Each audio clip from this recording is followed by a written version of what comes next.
Bonsoir à toutes et à tous, bienvenue. 4 nouveaux ministres, 3 sorties, 2 ministres délégués, un nouveau ministère. Le gouvernement Begré-Mambé a été dévoilé et vous saurez tout sur sa composition dans ce journal. 1500 étudiants font leur entrée ce mardi à l'université Nangui-Abrogwa d'Abidjan. Fraîchement diplômés, ils découvrent les joies mais aussi les défis de l'enseignement supérieur. Et les Ivoiriens donnent leur pronostic pour le match Côte d'Ivoire-Afrique du Sud, actuellement en cours, avec 1-0 pour les Bafana. La nouvelle équipe gouvernementale est désormais connue. Le secrétaire général de la présidence a annoncé ce mardi les membres du gouvernement Mambé 1. Ils sont 31 ministres et 2 ministres délégués, comme nous le rapporte en détail Pierre Dipomélin dans cet élément. 33 ministres dans le gouvernement Mambé, dont 4 nouveaux. Assaoré Jacques à l'environnement, Ibrahim Khalil Konaté à la transition numérique et digitalisation, Adjé Silas, ministre délégué auprès du ministre en charge des sports, et Wotabuna Ouattara à l'intégration africaine. Dans Opolin, Jean-Luc Assis et Kwadio Conan-Bertin, respectivement en charge des sports, de l'environnement et de la réconciliation nationale, sortent de l'équipe gouvernementale. La ministre Anne-Désirée Ouloto a été, elle, promue ministre d'État, tout en gardant son portefeuille de l'ancien gouvernement. La liste nominative a été rendue publique par le secrétaire général de la présidence en fin d'après-midi, ce mardi. Ainsi sont nommés Premier ministre, chef du gouvernement, ministre des Sports et du cadre de vie, M. Robert Mambé Begré, ministre d'État, ministre de la Défense, M. Téné Birahima Ouattara, ministre d'État, ministre de l'Agriculture, du Développement rural et des productions vivrières, M. Kobenan Kwasi Adjoumani, ministre d'État, ministre de la fonction publique et de la modernisation de l'administration, Mme Anne-Désirée Ouloto, ministre de l'Économie, du Plan et du Développement, Mme Nialé Kaba, garde des Sceaux, ministre de la Justice et des Droits de l'Homme, M. Jean Sansan Kambilé, ministre de l'Intérieur et de la Sécurité, le général Vagondo Diomandé, ministre des Mines, du Pétrole et de l'Énergie, M. Mamadou Sangafowa Koulibaly, ministre des Finances et du Budget, M. Adama Koulibaly, ministre des Affaires étrangères, de l'intégration africaine et des Ivoiriens de l'extérieur, M. Kakou Wadja Léon Adom, ministre de la Construction, du Logement et de l'Urbanisme, M. Bruno Nabagné Koné, ministre des Transports, M. Amadou Koné, ministre du Patrimoine, du Portefeuille de l'État et des Entreprises publiques, M. Moussa Sanogo, ministre de l'Équipement et de l'Entretien routier, M. Amédé Kofi Kwaku, ministre de la Promotion de la Jeunesse, de l'Insertion professionnelle et du Service civique, porte-parole adjoint du gouvernement, M. Mamadou Touré, ministre de la Santé, de l'Hygiène publique et de la couverture maladie universelle, M. Pierre Demba, ministre de l'Hydraulique, de l'Assainissement et de la Salubrité, M. Bouaké Fofana, ministre des Ressources animales et halieutiques, M.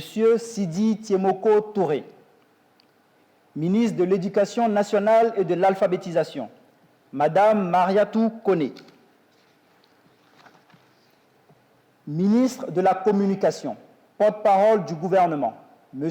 Amadou Koulibaly, ministre de l'Environnement, du Développement durable et de la Transition écologique, M. Jacques Assaoré Konan, ministre de la Transition numérique et de la digitalisation, M. Ibrahim Khalil Konaté, ministre du Tourisme et des Loisirs, M. Siandou Fofana, ministre du Commerce et de l'Industrie, M. Souleymane Diarasouba, ministre de l'Enseignement supérieur et de la Recherche scientifique, M. Adama Diawara, ministre des Eaux et Forêts, Monsieur Laurent Tchagba. Ministre de l'Emploi et de la Protection sociale, Monsieur Adama Kamara. Ministre de l'Enseignement technique, de la formation professionnelle et de l'apprentissage, Monsieur Kofin Guessan. Ministre de la Femme, de la Famille et de l'Enfant, Madame Nasseleba Touré. Ministre de la Cohésion nationale, de la Solidarité et de la lutte contre la pauvreté, Madame Lobo Miss Belmont Dogo. Ministre de la Culture et de la Francophonie, Madame Françoise Remarque. Ministre délégué auprès du ministre des Affaires étrangères, de l'intégration africaine et des Ivoiriens de l'extérieur, chargé de l'intégration africaine et des Ivoiriens de l'extérieur, Monsieur Wotabona Ouattara. Ministre délégué auprès du Premier ministre, ministre des Sports et du cadre de vie, chargé des Sports et du cadre de vie, Monsieur Adjé Silas Metch. Les membres du gouvernement ont été aussi convoqués au Conseil des ministres demain au Palais de la Présidence pour la rentrée des classes. Et au lendemain de sa nomination, Robert Begré-Mambé a effectué la passation des pouvoirs avec son prédécesseur Patrick Hachi. L'ancien Premier ministre de 2021 à 2023 lui a apporté son soutien inconditionnel et a remercié le président Ouattara pour sa confiance accordée durant toutes ces années. Les précisions de Pierre Dipomélin et Fulgence Kissiedo. 24 heures après la nomination du nouveau Premier ministre, chef du gouvernement, Robert Begré-Mambé place à la passation de charge à la primature. En présence du secrétaire général de la présidence, l'ancien locataire de la primature, qui y a passé 2 ans et demi, a dit sa gratitude au président de la République, Alassane Ouattara, pour l'expérience acquise à ses côtés en tant que ministre, secrétaire général de la présidence et Premier ministre. À ses côtés, j'ai bénéficié à chaque instant d'une confiance constante, de conseils avisés et d'une patience paternelle. J'ai pu m'inspirer de sa vision et de son engagement pour le développement de notre pays. J'ai pu apprécier son ardeur toujours plus grande au travail, son amour pour nos populations et sa détermination à améliorer leur bien-être.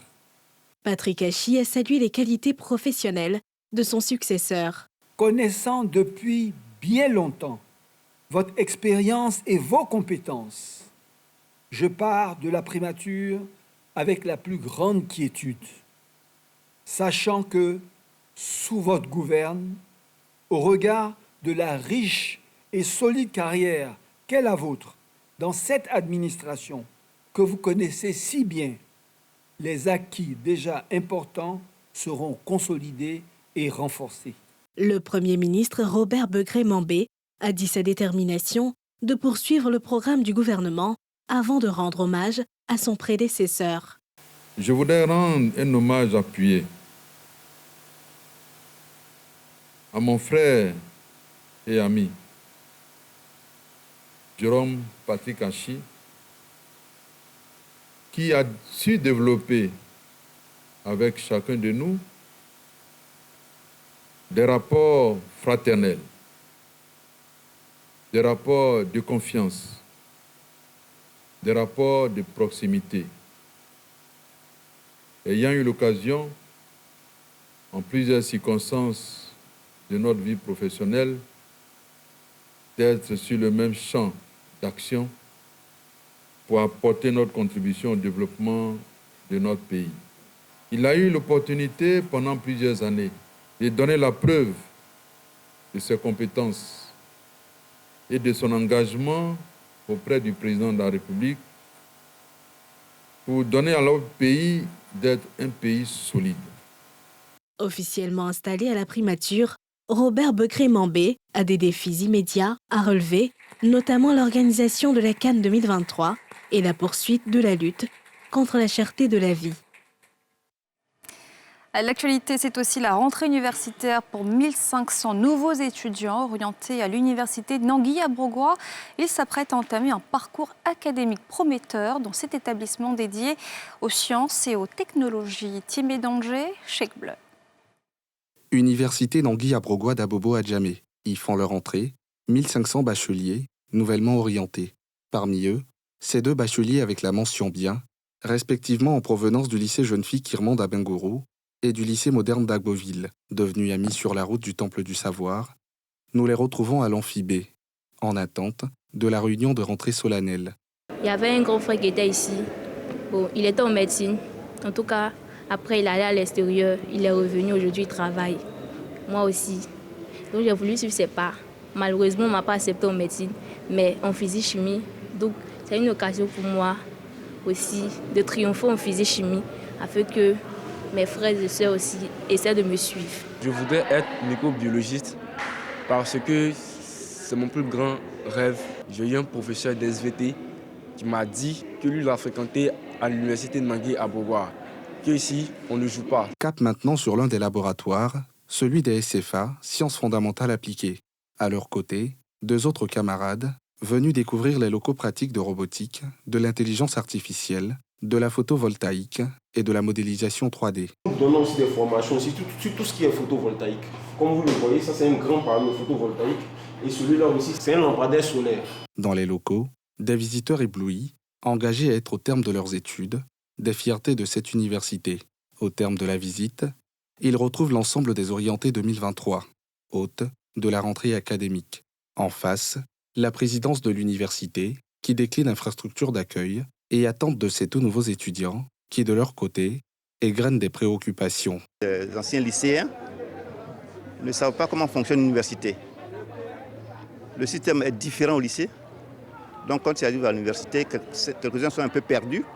Donc il faut les recadrer, leur expliquer le fonctionnement de l'université et pour leur permettre de travailler dans les meilleures conditions pour avoir une chance de réussite. Première université du pays, exerçant dans les sciences fondamentales et technologiques, à savoir mathématiques, informatique, MIAGE et génie informatique ainsi qu'en sciences expérimentales, physique, chimie et biosciences et sciences naturelles, l'université Nangui-Abrogwa offre également une formation en sciences de la santé, notamment en médecine, pharmacie et odontostomatologie, dans le cadre d'un tronc commun à l'école préparatoire aux sciences de la santé. Une formation qui lui confère une certaine notoriété parmi les 9 universités publiques du pays. Vous n'avez envie de rien, vous manquez d'entrain dans votre quotidien, vous êtes constamment fatigué ou encore vous vous isolez socialement, eh bien vous souffrez peut-être d'un burn-out, l'épuisement professionnel, comment le détecter et surtout, que faire pour sortir de cet état? Les éléments de réponse de Nadja Ilja et Zécré Joseph. Absentéisme, attitude cynique, démotivation, baisse d'estime de soi et de productivité, isolement sont là quelques signes d'un burn-out ou épuisement professionnel. Une défaillance de la santé mentale encore très peu connue au sein de la société ivoirienne. Il s'avérait que c'est une fatigue intense, générale, et puis aussi la perte du contrôle de soi. Je n'ai pas été victime de cette maladie, mais je crois que ça apparaît lorsqu'on a le palu, on perd le goût. C'est logique, je crois. La personne, généralement, n'a plus vraiment les capacités de pouvoir accomplir certaines tâches au travail. Le terme maladie n'est pas vraiment approprié. On peut appeler ça, on peut qualifier ça de syndrome, parce que c'est un ensemble de signes.